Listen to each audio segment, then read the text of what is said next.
Assalamualaikum warahmatullahi wabarakatuh. Saya Rama Lafifa dengan NIM 20035110001 akan menjelaskan sedikit dari hasil praktikum lapang konservasi saya. Nah, di sini saya berlokasi di Desa Sembilang dekat Mercusuar Socah. Nah, yang akan dijelaskan ini sedikit tentang ekosistem yang ada di sekitarnya, yaitu tentang mangrove dan ekosistem yang ada di sekitarnya.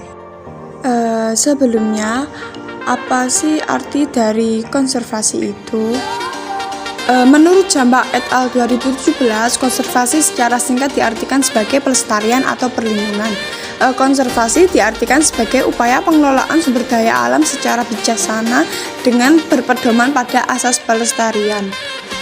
Menurut Mulyadi et al. 2010, karakteristik kawasan konservasi mencakup keaslian atau keunikan, yang kedua habitat, yang ketiga tempat plasma nutfah alami, yang keempat bentang alam atau landscape, yang kelima fungsi perlindungan, yang keenam pengasuhan wisata alam.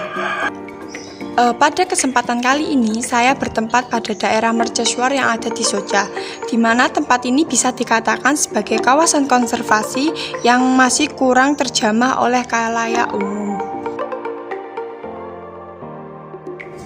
Pada kesempatan kali ini, saya bertemu dengan Bapak Sudaryono, di mana Bapak ini sebagai penjaga daerah Mercusuar yang diawasi oleh Menteri Kelautan Indonesia. Bapak ini juga mengatakan daerah Mercusuar ini digunakan sebagai sarana navigasi, di mana sarana ini digunakan untuk pemantauan kapal yang ada pada daerah Sembilang dan daerah pada pulau terluar. Bisa dilihat dari sisi timur Mercusuar terdapat suatu kawasan ekosistem di mana ini terdapat suatu badan air atau telaga, kawasan mangrove dan juga tambak udang warga. Di mana pada kawasan ini terdapat suatu permasalahan, yaitu adanya penumpukan sampah. Nah, penumpukan sampah ini didapat dari adanya pembuangan dari warga ataupun juga sampah dari laut.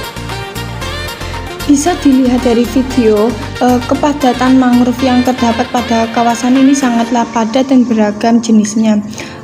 Menurut Sahami 2018, hutan mangrove dengan kepadatan yang tinggi dapat berfungsi sebagai pelindung penting bagi wilayah pantai, yaitu sebagai peredam gelombang, angin, dan badai.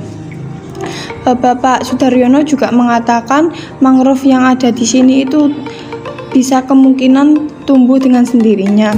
Jenis yang dapat ditemukan pada kawasan ini yaitu ada Rhizopora apiculata, Rhizopora mucronata, Avicennia marina, Avicennia germinan, Soneratia alba, dan cemara udang. Bisa dilihat pada foto kawasan tersebut bahwa keadaan substrat pada kawasan ini lebih cenderung ke lumpur berpasir, di mana sering digunakan sebagai tambak-tambak udang warga. Keberadaan hutan mangrove ini merupakan satu kesatuan yang lengkap antara ekologi dan ekonomi, di mana sesuai pernyataan Agus Salim dan Hartoni 2014, pemanfaatan ekosistem mangrove untuk ekowisata sejalan dengan perpindahan wisatawan yang ingin mencari ekosistemnya saja tanpa adanya edukasi.